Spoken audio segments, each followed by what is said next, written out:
Okay, we will get started. Good morning, everyone. It's good to see all of you here.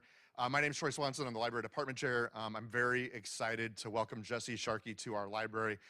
You know, last year, as you may know, there was a big election in Chicago. The city of Chicago elected a new mayor who actually was a classroom teacher. And I remember fondly an editorial from the Chicago Tribune saying, and I took this as like a love letter, I think, to what was going on, calling the Chicago Teachers Union the new Chicago machine, which I thought was kind of funny, because many of us were involved in that. And if you want to talk about a machine that was made up of moms with strollers, grandparents, union members, teachers, knocking on doors to elect a mayor, that's what was going on. And if you want to call that the machine, I took that as a compliment. To make that happen is a long story that goes back over a decade that Jesse Sharkey and his partners were part of, transforming the Chicago Teachers Union from a union that focused in on just their members to something bigger. That really has been an example for many people in unions across the country. Recently, you may know, the United Auto Workers were on strike. When Shawn Fain, the president of UAW, came to Chicago, he acknowledged the work of CTU and Karen Lewis as showing the way for a new, modern relationship between communities and organized labor. Jesse and his partners have been good friends of us here at the college. We're part of the Cook County College Teachers Union. Our union president, Tony Johnson, is here. Thanks, Tony. And we've been good friends and partners with CTU for many years. So y'all students you may not know, but your teachers are union members who are part of this ongoing conversation. So when I bumped into Jesse recently and he said, hey, I'm working on this book and he's got some good ideas about this history. And I was like, you know what you should do? You should come to my library and give a talk. And you know what? I was so surprised. He said yes. So after this long intro, I want to say thank you, Jesse, for being here today. And thank you to all of you for being in our audience. And I'll turn it over to Jesse. Thank you all for having me. I'm Jesse Sharkey. I am a public school teacher in the city of Chicago. I started teaching in 1998. I actually grew up in rural Maine, was a good student, and got a scholarship to a big university, and found my way to Chicago, and thought I'll change the world by teaching students. And somehow along the way, I've come up against some of the limits of what you can do as a really dedicated individual, one student at a time. Got involved in some social movements, which were part of asking the question, well, how do we make our society better? You know, mostly for our students, that was our original concern, but then also how do we defend public education and stop some of the attacks on the career, the work of teaching, the craft, if you will. And eventually, we were a group that became powerful enough to elect one of our own members to be the mayor of the city of Chicago, which I would argue has actually, is both connected to a process of change, but also is significant for everyone in the state, you know, and has some real insights in it, whether you live in Chicago or not, or even whether you resent Chicago. So at any rate, that's kind of what I want to do. I want to dig into that question. And I just want to start by getting you guys to think about the first thing I would say is that consider that teachers as a group or as individuals aren't very powerful in our society. It's not a C-suite job. Teachers don't make a lot of money. If you compare how much education they have to, say, someone with the same amount of education, say an accountant would make more money with about the same level of training. Teaching is seen as women's work. Work with kids. It's often very disrespected in our society. And there's plenty of places where people who work in the education world, even teachers, professors at community colleges, can't afford to live in the communities where those schools are located. So if you're in San Francisco, you can't live in San Francisco on a teacher's salary. Many of the North Shore suburbs, that's true as well. Less so in Chicago, although it's not so easy in Chicago either. So how then do teachers become powerful? And I'll start this by saying that teachers didn't set out, in my experience, to change the system. What happened is that we became aware of the degree to which the system started screwing us. We had to find a way to respond. And working in public schools is difficult, and it's difficult now, but 25 years ago it was even more difficult.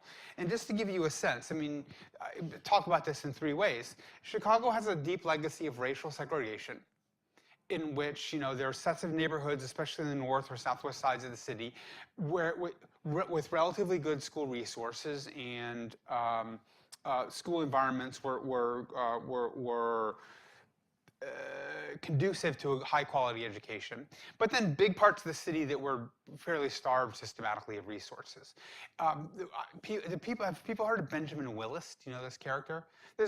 You know, in Chicago, black migration really starts happening in larger numbers into the city after World War II, you know, accelerating in the 50s into the early 60s. And there's a superintendent of the schools who was known as being a big school builder, but he refused to build schools in black neighborhoods of the city. So you have large numbers of people moving into the city and a superintendent who won't build schools there. Builds lots of schools. He's known as a school builder, but mainly in white neighborhoods. In black neighborhoods, what he does is he puts these mobile units, these trailers, which comes in and puts on the school's parking lots and makes schools in the South and makes students attend schools in 2 shifts. This is a racial segregation system. You know, there's more to that I could say. Schools that, you know, where black teachers, for example, are made to take a literacy test similar to the kind of poll test that they had in the South. And the literacy test is oral, and if the person who's giving the test doesn't like the way you sound, you fail. And so black teachers in the city of Chicago weren't, even though they had all the state certifications necessary to be teachers, weren't allowed to be full teachers with full pay and all the benefits of teaching. They were considered full-time basis substitutes. So like that, you know, racial segregation in Chicago has a very real set of impacts and the legacy of that. The second thing is a legacy of financial crisis and the starvation of funds. In the early 1980s, the school finances in Chicago were taken over by the state. There's a school finance authority. And it meant that there were a lot of schools that didn't have basic supplies. When I started teaching in the late 90s, a lot of teachers would keep a roll of toilet paper because there was so rarely toilet paper in the bathroom that when students had to go to the bathroom, they would check out your roll of toilet paper. They'd take it to the bathroom, and when they came back, they'd give it back to you. You know, things like that. Lack of, you know, books that were decades old. You know, we're talking about crumbling facades of buildings, broken heat in the winter, no air conditioning in the summer. Most CPS buildings weren't air conditioned. When I started teaching at Chicago Vocational in the late 90s, there was a metal shop teacher who told me that his budget was a couple $100. And I said, well, metal is expensive. How do you teach metalworking for the couple $100 per student? And he said, no, not a couple $100 per student. I have a couple $100 for my entire budget to teach metalworking to 150 students. So what he would do is he would do fundraising with the students early in the year. They didn't start working with metal. He would spend the $200 on photocopies. They would fundraise to buy a piece of metal. They would fold it into things. These people like do ductwork, HVAC. You know, this is valuable work, right? If you have an HVAC degree, you can make a good living at that. And then after they were done building something, they would hammer it out, and they would build something again. And over the course of the year, the projects had to get smaller because the metal would break and degrade and whatnot. But so he's like building little metal birdhouses with students who he's supposed to be teaching about doing HVAC ductwork, but can't do the work. So this was just kind of typical, a real financial crisis in the system. And then the third thing is I'd say there's an ideological crisis in the schools. That is, the idea about what our schools were supposed to be for is undergoing a profound shift. You know, when I was young, politicians were really worried about competitors. Back then it was Germany, Japan, then increasingly Asia, China, Hong Kong, etc. The idea that our lack of educational attainment was hurting our economic competitiveness. And Reagan, Clinton, and then the second Bush all had some version of a plan. The Bush's plan was called No Child Left Behind. People might have heard of that. But basically the idea was that there would be improvements towards a standard of what a highly educated student was supposed to be. And if schools didn't make those cuts, there would be punishments and consequences for the schools. Schools could be closed, teachers could lose their jobs over that, et cetera. And how would it be measured? It would be measured through test scores. So if you ever wonder why there were so many tests in your life, you know, everyone loves taking standardized tests, it's very much related to the national politics of education. And the problem with tests, of course, among others, there's a couple problems, one of which is that the best predictor of student test scores is the income of your parents. That's the single best predictor. You know, how many Volvos are in the parking lot of the school is going to give you a better idea of what the test scores of the school are going to be than how skilled your English teacher is. And then the other problem with it is that there's all kinds of perverse incentives. People try to narrow the curriculum, focus just on test prep. And of course, that's boring. The thing that actually makes students better is time on task with relevant instruction. That is, you have an instructor that excites you.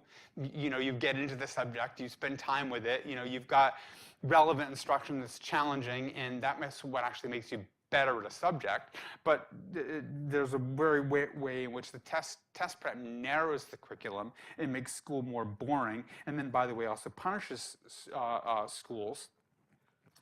And so all these things together produced, you know, a very acute crisis for people who had gone into teaching. A lot of us had gone into teaching because we wanted to make the world better. We wanted to reach students. You know, there was a lot of talk about making the world, you know, about the importance of education. A bunch of us took that at face value.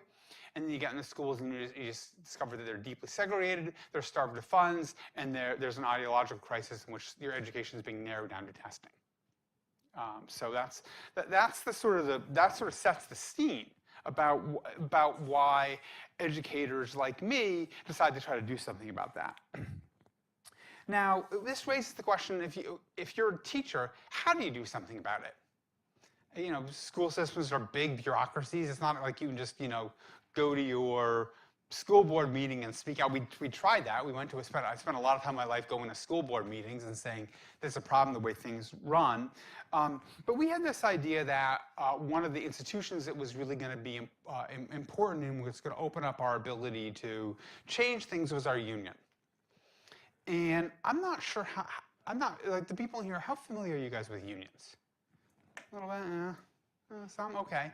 You know, basic idea is simple. That as an individual, you know, if you ask your boss to change, they can say, well, if you don't like it, leave, which means you have no power at all, other than quitting. But that as a group, you can make demands of your boss, and because the boss depends on you to do all the work, the boss has to respond to your demands in some way. And it's you know, the current law in our country requires a thing called collective bargaining, requires that the boss actually negotiate with groups of workers. But you don't need that law. I mean, the earliest recorded instance of a strike in world history, it was written down, was in ancient Egypt, where slaves who were building some monumental project refused to do the work. So, you know, strikes are more than 2,000 years old in the written record. I'm sure they're really as old as work, because you know, people didn't even have a modern conception of rights at that point. But you don't need to have a conception to know that, like, if you're doing work and you stop doing it, that gives you bargaining power, right? That's the basic idea of it. So that's very broad, but particularly the way unions exist now have multiple legacies, and it's just worth pointing out that there is an idea about unions that see unions as sort of being at the forefront of fighting for human dignity. And we're talking about, like, you know, during the early factory era, the unions that fought, you know, that organized women textile workers, and, you know, fought against child labor, fought for, you know, shortening the workday from 12 hours down to 8 so that people have time to do something other than work, producing weekends, fighting for health care. Unions that were the forefront of civil rights struggles. That is, you know, there's unions in which there was a broad conception of the organization fighting to improve the lives of all workers. Right? Alternately, that's not the only conception of unions there is. There's a different legacy as well. Unions can also be more like guilds, in which a union tries to preside over a closed labor market and tries to keep people out of it, if people coming in would undercut the wages of the people who are already in. So there's a big history of segregated labor unions, whites-only labor unions. And then even unions that weren't overtly racist could be very conservative, interested in the administration of workplace rules. Not trying to change workplace exploitation, not trying to get rid of workplace exploitation, but very interested in bargaining the exact limits of it. Filing complaints, legalistic processes, a narrow outlook about wages and benefits for the people who already work, who are already members of the union. So, two very different conceptions. And in Chicago, we had a union that was very much, people call that idea of unions, where it's very narrow, a conservative idea of union, a business union. A union that runs like a business. It's in the business of representing members. People call the other kind of union, one that has a broad conception about fighting to improve the lives of all workers. People call that social justice unionism. Sometimes it's called class struggle unionism. People use those terms. We wanted to have a social justice union, but what we had was a business union. And so a small group of us decided to change something. And I will just, for the sake of time, I'll say that there are sort of three key dynamics about the process by which we decided to change our union.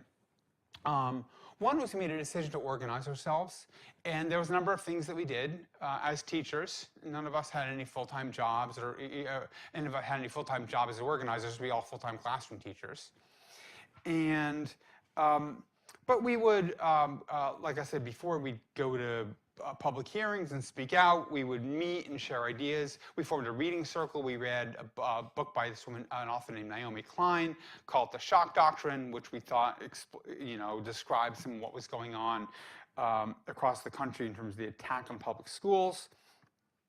And we eventually formed a caucus. A caucus is a group within a group, right? So we're all members of a union. That was our primary organization. But then we formed a group within that union, and we called it the Caucus of Rank and File Educators. Second thing that was like a key important organizing idea for us is that we thought that unions would unlock their power and potential if they were more democratic. That is to say, if the union is run by a small group of people along business principles, that is leaving lots of power and lots of ideas, daring off the table. We want to have a union be democratic. We want it to involve lots of people. We want it to speak out. And there's a whole number of ways in which we did that.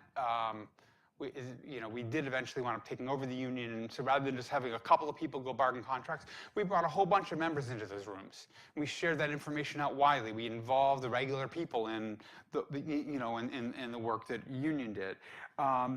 We said that all the key jobs in the union should be done by teachers. Maybe you don't have a teacher who's a communications specialist, so you have to hire occasionally outside. But for the most part, the work of representing workers should be done by the workers themselves. So that was an important idea that we had. We should have open debates. Our union shouldn't be afraid of having ideas that go back and forth. Democratic, open, participatory. That was the second organizing idea that we had, and I would argue that's an important idea if you ever get into a place where you want to organize some social movements. That's important. And then the third thing that I would say is we didn't shy away from confrontation. We thought that we were going to have some fights, that we didn't think that we had enough forces to win, but that we didn't then conclude that therefore we shouldn't fight. We concluded that therefore we should try to build more power. And that basic idea that what our union was going to do was going to try to be powerful. It was going to try to win. And in situations where we were like, yeah, I don't think we can win, the answer wasn't to run away and to make ideological justifications for why we should duck fights. It was to figure out how to get more power, how to become more effective, how to get more allies, how to get more people in the room, how to broaden our reach. So through a set of circumstances which go beyond the scope of this talk, we wound up winning an election to run the union. So the Chicago Teachers Union in the middle of 2010, there's an election where the caucus of rank and file educators, a group of ragtag people who'd never run any union at all, wind up running the largest local in the state. So like that happens in 2010. And then not too long on the heels of that, Mayor Richard Daley announces that he's not running for re-election, and the person who comes striding into office is Rahm Emanuel. Now, Rahm Emanuel was the mayor of the city of Chicago for 8 years from 2011 through to 2019. But he wasn't just some dude. Rahm Emanuel was the former. He had been at Congress. He was sort of at the big deal in National Democratic Party politics. He had been both Clinton and Obama's White House chief of staff. So this is a person who's deeply connected to national politics. He's an A-team politician, if you will. And he starts off rapidly to orchestrate a series of sort of like attacks on teachers and very profound changes, to the, in the form of very profound changes to the way schools operate. So one thing is, so just to say a couple things about that quickly, Rahm Emanuel starts being very aware there's a financial cliff, it's called a fiscal cliff, a structural deficit that exists in the schools, even more profound than we'd had before. But he's looking at $1 billion a year deficit, and what does he decide to do? When there's $1 billion deficit in your household budget, or a deficit in your household budget, you cut costs, right? Not wrong. He decides that he's going to increase school by 20%. So he's going to lengthen both the length of the time in the day, and he's going to lengthen the amount of time in the year, and he's going to add a whole bunch of new programs. So that's kind of a well, that means, so imagine it, like you're working and now you're being told you have to work 20% more, but by the way, there's no money, so you're going to have to do that all for actually a pay cut. That didn't go over very well. And the other thing he tries to do is he tries to impose a series of labor reforms, the biggest of which was directly tying our performance ratings to student test scores, and then tying those ratings to whether or not you kept your job. So student test scores determine your rating, and your rating determines whether you're fired. So teachers were obviously worried about that because, we don't have as much control over student test scores as we would like, especially if you're teaching in a school that has crappy test scores. At any rate, we saw that coming. Partly because Rahm said it, partly because this was our outlook to begin with. And so what we did is, again, in terms of don't back off from confrontations, we spent our time trying to build and strengthen alliances with community organizations, parent organizations. That involved going out meeting with folks. That involved incorporating their key issues into our bargaining demands.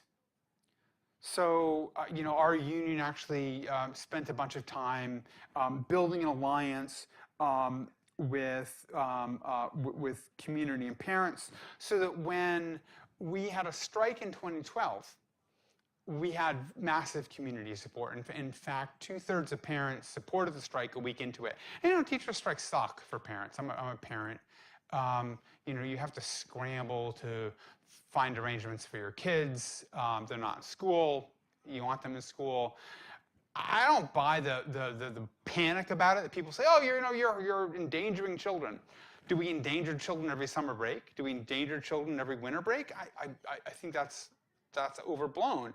I think that parents understand. They don't like it. But they understand that if the strike is for a set of demands about getting resources to their school and has a chance of actually improving the school for their children, they're willing to put up with some disruption in their life in order to get that. It's when they think the two sides are behaving like children and the disruption to their kids' education is pointless and there's no end in sight, that's when parents start to get pissed off, right? And fair enough, by the way. But this were fights over real school issues. At any rate, the strike in 12 gets resolved, and Rahm Emanuel promptly after the end of the strike, rather than sort of like trying to seek some accommodation, with our union, decides that he's going to double down with a massive school closing program. And I believe this school closing program in Chicago was done in order to save money. I think they looked at there's the loss of population in certain Chicago neighborhoods. But at any rate, he originally proposed to close 120 schools. They wound up closing 50, not 120. But they were overwhelmingly in black neighborhoods. And it produced a tremendous amount of resentment. No one wants to see the schools your kid goes to get closed down. For one, it feels like you're closing down the prospect of your neighborhood ever improving. Who wants to live in a neighborhood move to a neighborhood where there's no schools for your kids? Also, for the people whose schools had to move, that was very disruptive and went poorly. A lot of violence, a lot of displacement, a lot of loss of learning there. And it produced two things. And politically, that produced a reinvigorated call for an elected school board in Chicago, because the board that voted that was an appointed school board. And the other thing it produced was a call for Rahm to get booted out of office, right? One-term mayor, people went around shouting. Well, if you're you and me and you're on a demonstration against your school being closed and you start chanting one-term mayor, that means you don't intend to vote for him. But if you're a citywide organization like the teachers, and you actually have a budget and staff and whatnot, and you say one-term mayor, you feel some obligation to actually run someone or see if there's someone who's going to run who can really win. And so what happened is that the teachers union, which had always been an organization which kind of was pretty nervous about being directly involved in politics, and I know it might sound funny for you guys to hear me say, but there was a bunch of hazards from the point of view of a union to being involved in politics. One is that politics is expensive and you lose as much as you often lose. The other one is that unions represent all the workers at a workplace.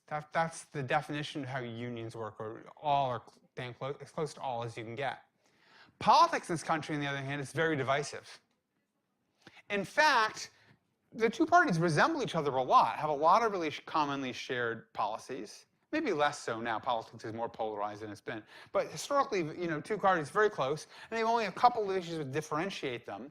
And they try to make those issues as close to 50-50 so they've got a chance of winning.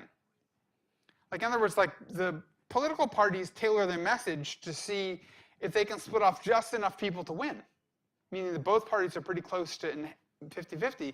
So if you're a union and you start taking political positions, you run the risk of splitting your own membership down the middle, which is risky. And we didn't really want to do that risk. But we felt like we didn't have a choice.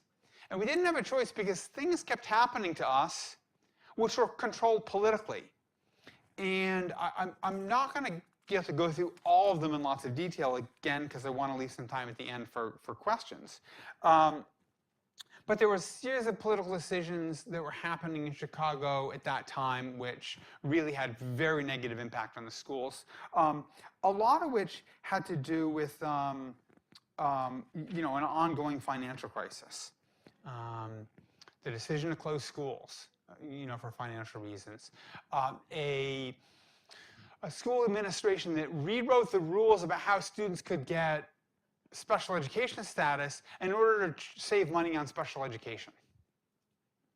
You say, wait a second, I thought if a group of educators thought that a student had special needs, that was a federal legal process which ensured that student would get the educational support that they deserve. Well, it is, but what if a teacher has to fill out 100 pages of paperwork in order to get that designation? Well, 100 is an exaggeration, but literally it's a 28-page form that they asked us to fill out. And so guess what happened? The Board of Education hired a consultant, paid good money to the Boston Consulting Group to rewrite the rules for getting special education services, and in a way that was going to decrease the number of special education students and save the district $30 million a year. And a whole number of other, similar, big hiring freeze, so that they increased the length of the school day by quite a lot, and then suddenly they stopped hiring, so that our schools were critically understaffed. Series of crises roll out along these lines. The union feels like it has no real option except to run for office. Our president starts talking about running for mayor, gets brain cancer, unfortunately, and isn't able to run. And the CT winds up supporting someone else. It's got Chuy Garcia, who loses to the mayor. But the union then is that there's somehow like some barrier has been broken. The steel has been broken. Our union is now more involved in mayoral politics after that point. The living through the crisis, there was a profound financial crisis in which I really thought the schools were going to go bankrupt. And I don't really even know what, imagine the schools going bankrupt. I don't even really know what that means. It means you don't honor your contracts. You don't honor your contracts with teachers, you don't honor your contracts with vendors. Like, how do you get credit to do all the things that schools have to do? Schools collect property taxes twice a year, but in between when those property tax payments come in, they have to borrow money in order to make payroll. If you're bankrupt and you don't have credit, how do you even do that? Like I literally was, I was convinced the schools were going bankrupt in the city of Chicago in the period of time during Rahm's second run. They came up with a bunch of tricks that accountants can get very tricky. So for example, one year they did a 14-month fiscal year. So they could, property taxes come in August, so they could collect the August property taxes twice in 1 year. It's like, oh, that's creative. I wonder if I could do that for my federal taxes. You can't, by the way, you're not allowed to do that. But I was like, let them do that one twice. They couldn't.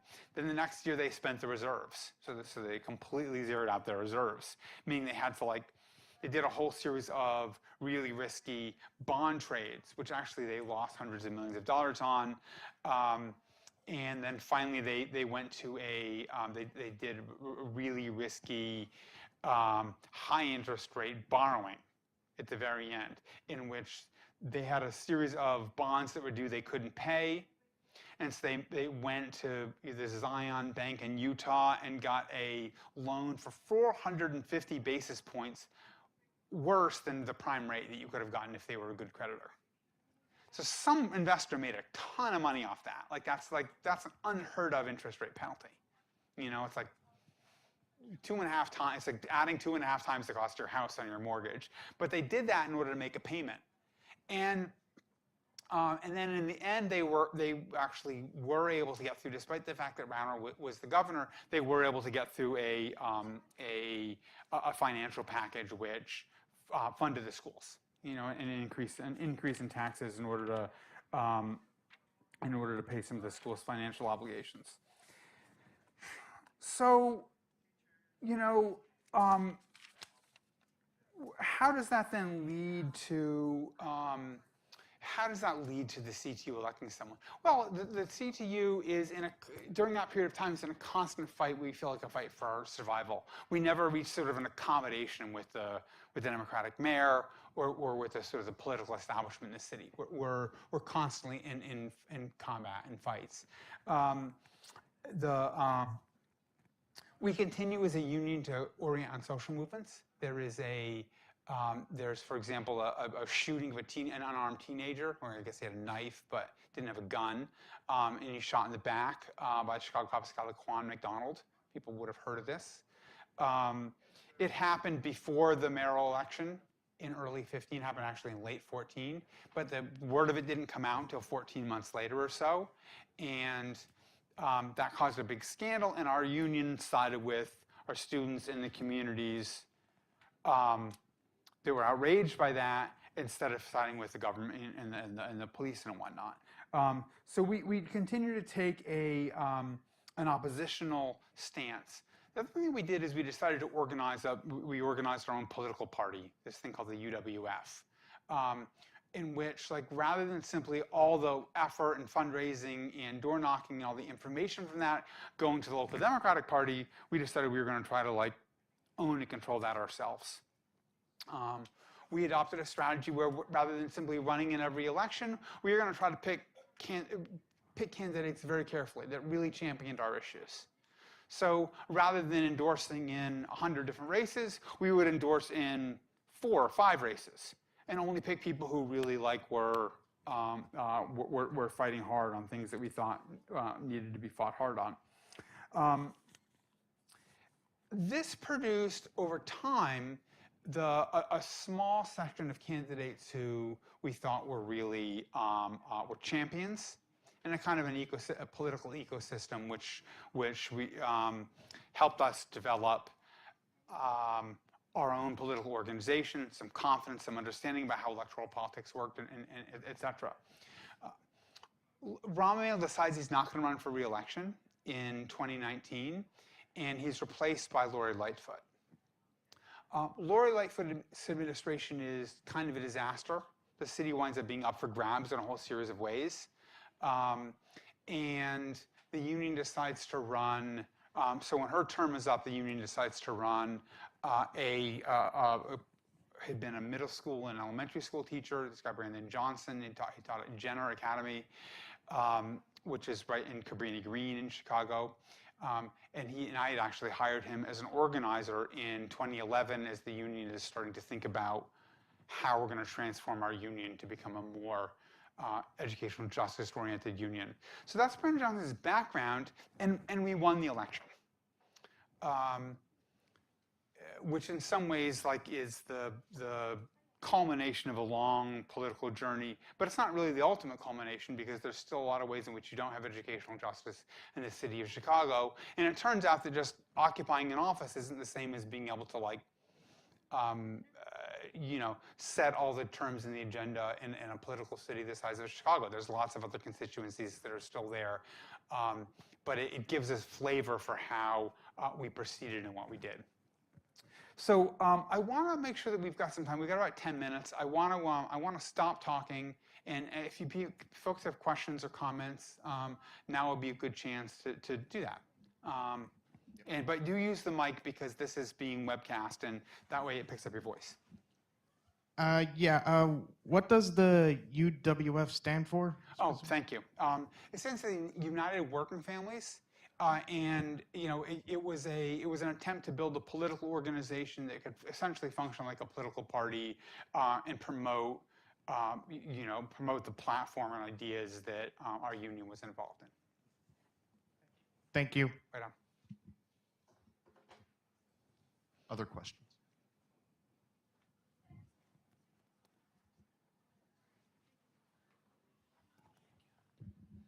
Hello. And my question is, now that it's a political party, is there any mechanism for preventing it to become a, how can I say the word, corrupt political party? Yeah, that's a great question. I'll say this, that I'm not sure the word corrupt is even necessary there. That is to say, there's a way in which the normal functioning of politics produces a series of accommodations with the system, the way the system works. And, so for example, a lot of businesses in Chicago, the people who own the real estate, who hire employees, who make the contracts to make commerce go. That is very, very important folks. They care about keeping their taxes low. They care about safe streets, and they care about economic development. I'm not sure where that necessarily leaves great quality schools, access to decent housing, any one of other social issues. So you don't really need to even be corrupt in order to accommodate to the way the political system works. My personal opinion about this is that the same force which CORE looked to, the caucus that we are part of, looked to kind of make our union democratic and effective, rank and file activism, is the same force that needs to be brought to play in political organization. Those unions can't say, oh, well, we elected our guy, now all's good, now we're just going to go back to operating the way normal politics works. We're going to have to continue to have activist campaigns. In other words, we can't simply accommodate to the system now that we happen to have our guy in office. If that makes any sense.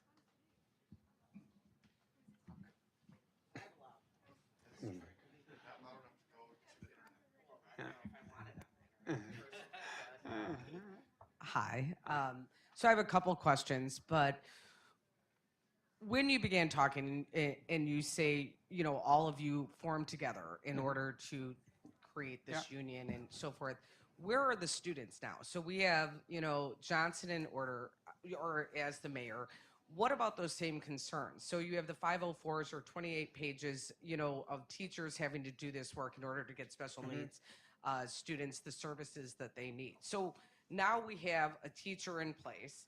We still have some of these historic problems that are taking place. And so then I say, how is that trickle down to the teachers? How are the teachers benefiting? But most importantly, as a teacher, former CPS teacher, I want to see the students succeed. And so with those barriers by administration, fiscally, all of these other things, as an outsider who lives in Chicago, who sees this, I still see the problems of these students.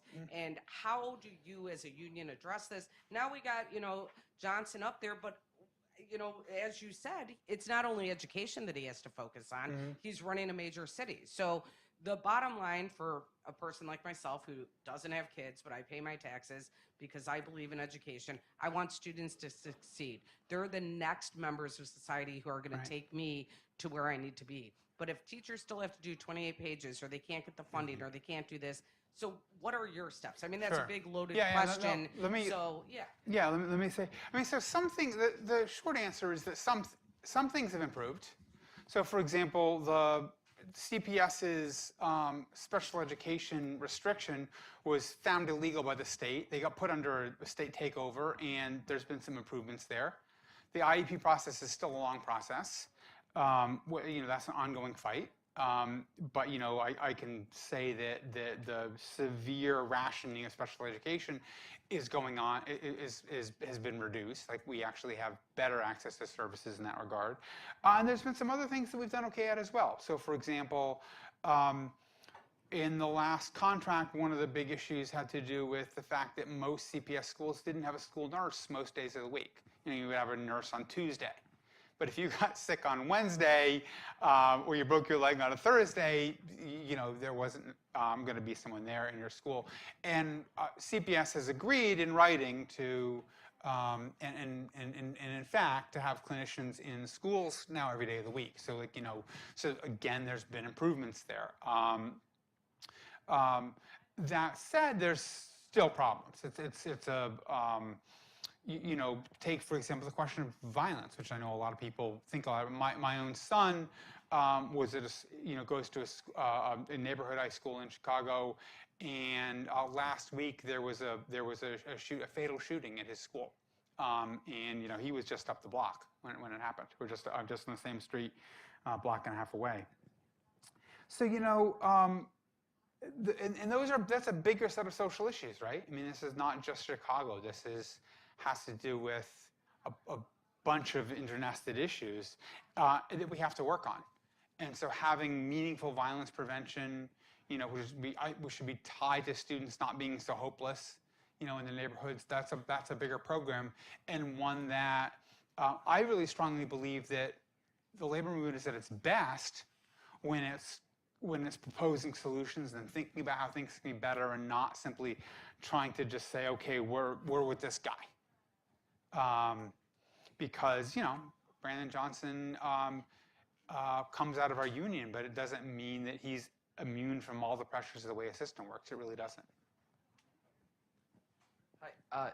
Could you tell us about the creation of CORE, that caucus, and what was your strategy for persuading members within the union to, change from the current administration at the time, the leadership, and support you? Like, how did you go about doing it without causing too much animosity within the union? Yeah, it's a great question. I mean, the first thing I'll say is that CORE really was a rank and file operation. That is, we spent a lot of time doing the kinds of things that teachers like to do. I mean, we were a bit nerds, so we had a book group. A bunch of things that people would recognize if you've ever been involved in activism. We would have flyers for meetings, and we'd try to distribute those flyers among people who might want to come. We kept a listserv that shared interesting articles, or where people made announcements about events that were going on. We did a lot of kind of grassroots organization building. The heart of our philosophy, though, is that we wanted to demonstrate what an effective union could be like. And that we didn't aim our fire at people who were in the union but had the wrong idea of the union. They weren't our enemy. They were just people who had a different idea of how the union should operate. So it was something like we wouldn't go out and attack the administration of our own union. We would try to demonstrate what an activist union should really be like by, we'd go out and we'd have pickets at the Board of Ed, or we'd find a corporation that was got a huge tax break, and we would pass that information about how huge their tax break was and how much education programming you could fund if that Cadillac dealership hadn't gotten $8 million of TIF funds, or et cetera, et cetera. And so it's partly we tried to lead by example, and then of course we recruited. We made a conscious attempt to keep track of who came to our events, call them up, invite them to meetings, involve them in the thinking, and I would say that when we won office, we probably had about 30 really good activists, and maybe in a wider periphery of maybe 100 or 150 people. But you can do a lot with 30 really good activists. And those 30 activists, that's how we did it. With organization, with some ideas, and then importantly by not being sectarian, by not trying to attack people who we had a lot in common with, but tried to figure out what our common interests were and try to lead and try to be something of an inspiration.